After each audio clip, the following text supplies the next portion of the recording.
Hey, this is Jeremiah 38 to 40, verse 6.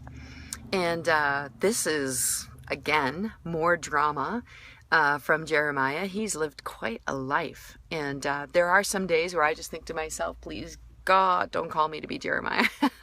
Because this is hard business that he does. And the first thing, of course, is Jeremiah is thrown into a cistern, and it's a really big, it's like being trapped in a dungeon, I suppose, but you're stuck in the mud in the bottom, and it just means certain death. They left him there to die.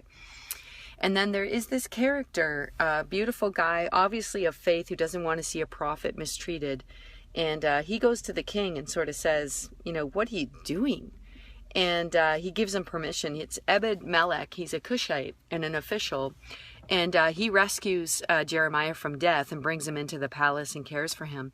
And, it's fascinating because he comes up later after Babylon's come and destroyed the city. And it tells how that happened, where they breached the walls and how they kill this king's sons and they take the king. And all the things that Jeremiah has been saying happen as he said.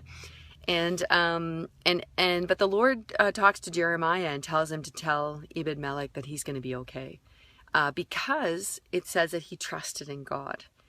And there's this real sense in which, even when it's unfavorable, it could have cost Ebed-Melech his position to intercede for Jeremiah, to actually do something that mattered in his life, but he did, because it was the right thing to do.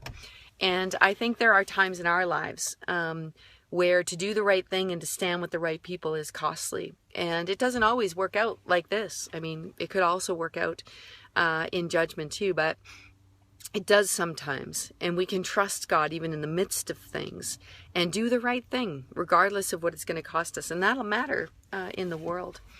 And the other thing I was thinking about are who the people are who are speaking of God, who are unpopular, and who the world despises, and how we can come along and support them. Even under the Babylonian rule, of course, they're kind to Jeremiah. Nebuchadnezzar sends instructions to care for him and to let him be free. So he's actually doing better with the Babylonians than he was with the Jews, which is its own irony. I remember reading the story of Jimmy Baker, who was like a despised televangelist. And he was completely by himself in solitary confinement in prison for fraud. And he was hated. He's probably the world's most hated man, at least by the Christians. And he had a visitor one day, and he didn't know who it would be, but he went to see. And when he got into the visitation room, he said he just lost his breath, because it was Billy Graham. And Billy Graham had come to say, the Lord sent me to tell you it's going to be okay, and that he loves you, and he has a plan for you, and it's not too late, and it's not too hard. And I think this might have been what it felt like to be Jeremiah.